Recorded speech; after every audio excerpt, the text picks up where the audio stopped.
ሰላም ጤና ይስጥልን። በመላው የአሜሪካ ግዛት ለምትገኙ የኛ ሰው ትውልደ ኢትዮጵያውያን በሙሉ እንደምን አላችሁ እንደምን ቆያችሁ? እንዲሁም ከአሜሪካ ውጭ በተለያየ አገር ሆናችሁ ይሄን ዜናና መረጃ በመስማት ላይ ለምትገኙ ሁሉ በቅድሚያ ሰላምታችን በያላችሁበት የዓለም ጥግ ሁሉ ይድረሳችሁ። በዛሬው የዜናና የመረጃ ጊዜ ሁለት ዋና መረጃዎችን ወደ እናንተ ይዘን መጥተናል። በቀዳሚነት የምናቀርብላችሁ ደግሞ የአሜሪካ ስቴት ዲፓርትመንት በዲቪ ግሪን ካርድ ላይ ያወጣው አዲስ ህግና ለዲቪ 2027 ምዝገባ የፓስፖርት አስገዳጅነትና የምዝገባው መከፈት ያለው የተስፋ ጭላንጭል የሚለውን ባንድ ዜና አዘጋጅተናል።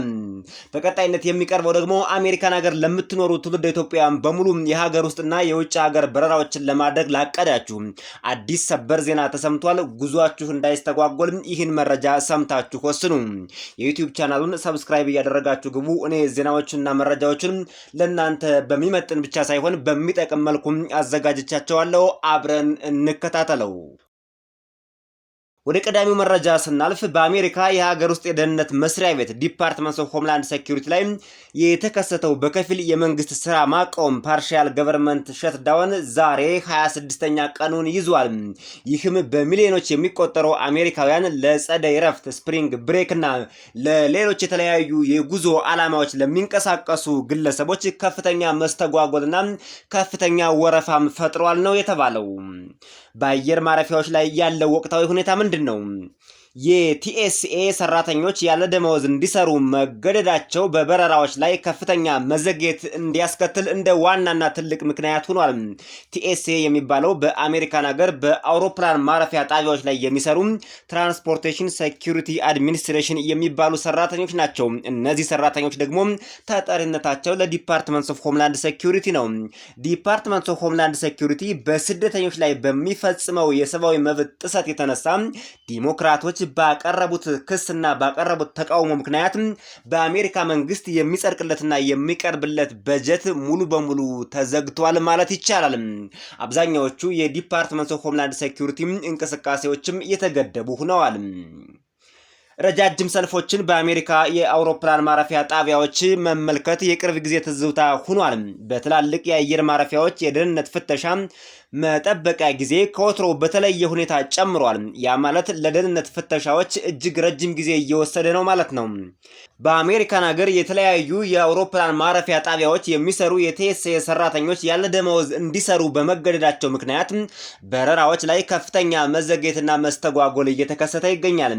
ረጃጅም ሰልፎችን መመልከትም የቅርብ ጊዜ ትዝታ ሆኗል። በትላልቅ የአየር ማረፊያዎች የደህንነት ፍተሻ መጠበቂያ ጊዜ ከወትሮ በተለየ ሁኔታ ጨምሯል። ቲኤስኤ የሚባሉት በነገራችን ላይ በአሜሪካን ሀገር በተለያዩ ኤርፖርቶች የሚሰሩ ትራንስፖርቴሽን ሴኩሪቲ አድሚኒስትሬሽን የሚባሉ ባለሙያዎች ናቸው። እነዚህ ባለሙያዎች ተጠሪነታቸው ወይም የሚያስተዳድራቸው ዲፓርትመንት ኦፍ ሆምላንድ ሴኩሪቲ ነው። ዲፓርትመንት ኦፍ ሆምላንድ ሴኩሪቲ ደግሞ በስደተኞች ላይ የሰብአዊ መብት ጥሰትን የተሞላበት ኦፕሬሽን በማካሄዱ ምክንያት ከመላው አሜሪካውያንና እንዲሁም ከዲሞክራቶች በኩል በቀረበበት ክስና ተቃውሞ ምክንያት ኮንግረስ በጀት እንዳያጸድቅለት ሆኗል። ስለዚህ ዲፓርትመንት ኦፍ ሆምላንድ ሴኩሪቲ በአሁኑ ጊዜ አነስተኛና እጅግ በጣም ውስን በሚባል በጀት የሚንቀሳቀስ መስሪያ ቤት ሆኗል። ለምሳሌ አንዳንድ ኤርፖርቶችን ስንመለከት በሂውስተን እስከ 3 ሰዓት ተኩል ድረስ አንድ ተሳፋሪ ረጅም ወረፋዎችን ይጠብቃል። እንዲሁም በኒው ኦርሊንስ ስንመለከት ደግሞ እና በአትላንታም ጭምር ማለት ነው አንድ ተሳፋሪ ከ3 ሰዓት በላይ መጠበቅ ይኖርበታል ማለት ነው። አቨሬጁ ሲወሰድ አንድ ተሳፋሪ አሜሪካን ሀገር ከስቴት ስቴት ለመንቀሳቀስ እንዲሁም ከአሜሪካን ውጭ የተለያዩ ሀገሮችን በረራ ለማድረግ በትንሹ ሚኒመም 3 ሰዓት መጠበቅ ይኖርበታል ማለት ነው። ይህ ለፍተሻ ለደህንነት ፍተሻ ብቻ የሚያወጣውና የሚያባክነው ጊዜ ነው ተብሏል። እንዲሁም አንዳንድ በረራዎችም መሰረዝ ተጀምሯል ነው የተባለው። ከወረፋው ብዛት አንጻር እንዲሁም ከሚጠብቁት ሰዓት ብዛት አንጻር አንዳንድ ወረፋዎች ደግሞ እንዲሁም አንዳንድ በረራዎች ሙሉ በሙሉ እየተሰረዙ ነው።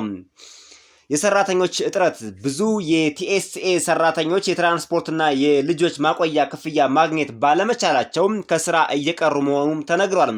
ይህም ፍተሻውን እጅግ አዝጋሚና ዘገምተኛ አድርጎታል ነው የተባለው። የተሰረዙ አገልግሎቶች የዲፓርትመንት ኦፍ ሆምላንድ ሴኩሪቲ መስሪያ ቤት የሰው ኃይልን ቁጠባ ለማድረግ ሲል ግሎባል ኢንተሪ አገልግሎትን ሙሉ በሙሉ በጊዜያዊነት አቋርጧል። ግሎባል ኤንትሪ አገልግሎት የሚባለው ምንድነው? ከውጭ ሀገር ወደ አሜሪካን ሀገር የሚገቡ እንዲሁም ከስቴት የሚንቀሳቀሱ ዝቅተኛ ችግር ይፈጥራሉ ወይም ደግሞ የደህንነት ስጋት የለባቸውም ተብለው የተለዩ ተጓዦችን የሚመለከት ነው።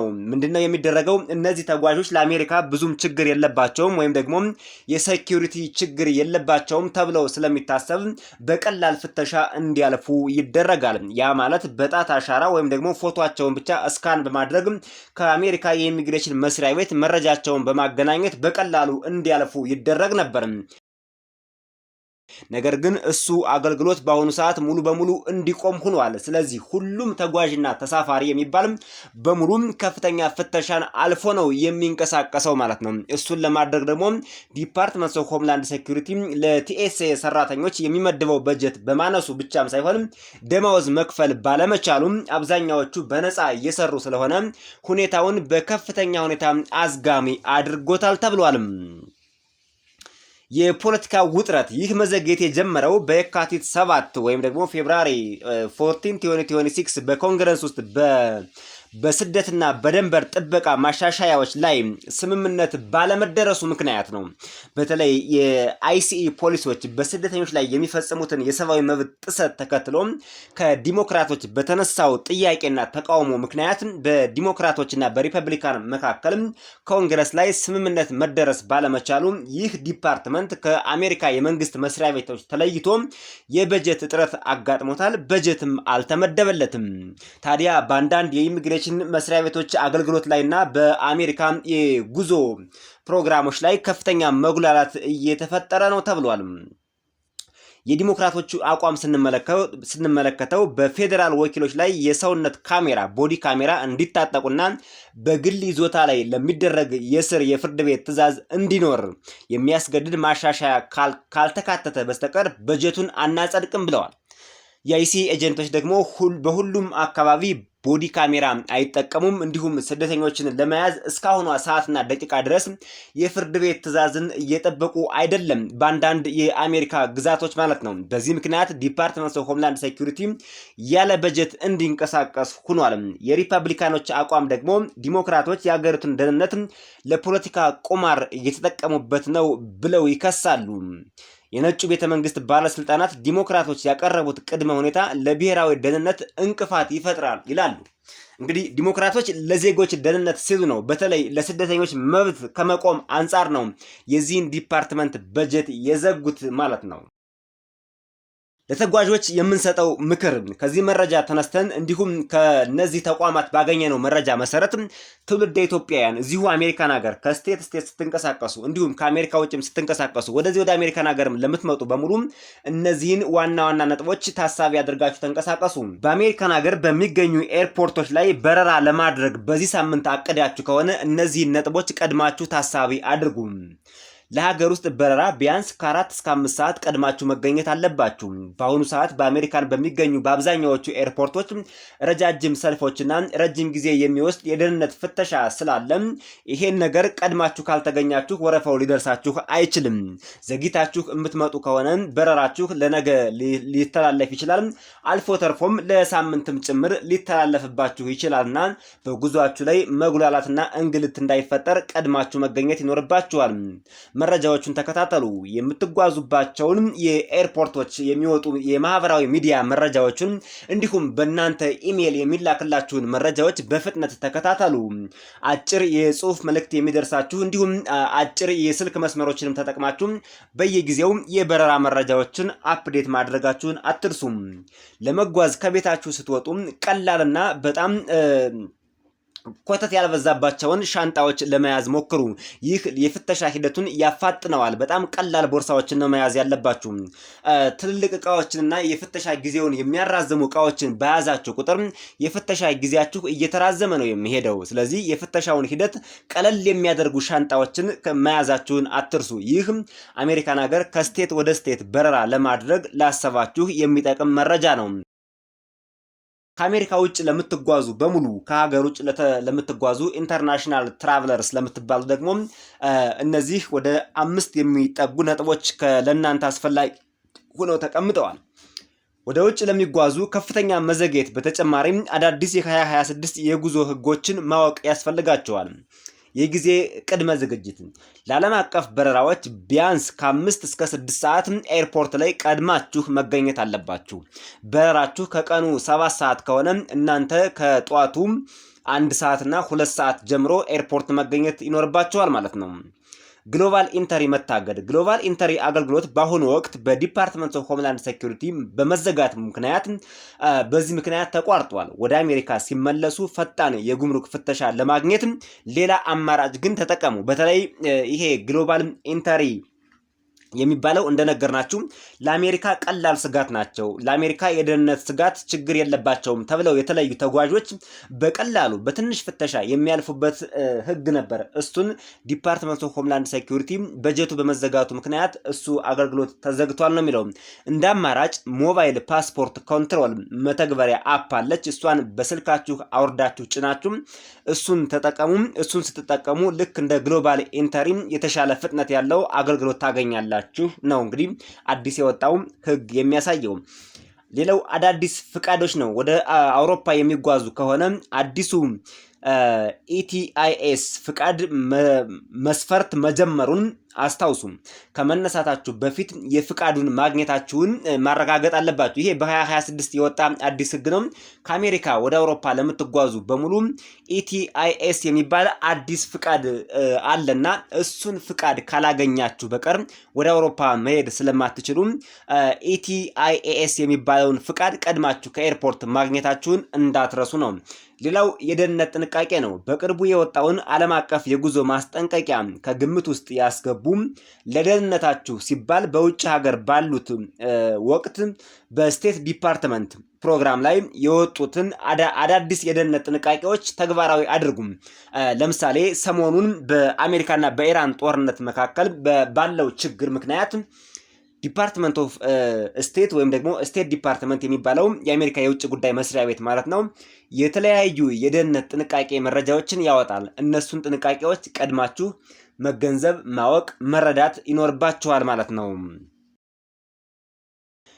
ግሎባል ኢንተሪ ማለት ቀድመን ነግረናቸዋል። ለአሜሪካን ሀገር ችግር አይፈጥሩም ወይም ስጋት አይሆኑም ተብለው የሚጠበቁ ግለሰቦች በቀላል ፍተሻ ጉምሩክን የሚያልፉበት ወይም ከስተም ኤንድ ቦርደር ፕሮቴክሽንን የሚያልፉበት ፕሮግራም ነበር። አሁን እሱ ተዘግቷል። እንደ አማራጭ ሞባይል ፓስፖርት ኮንትሮልን ተጠቀሙ ለማለት ነው።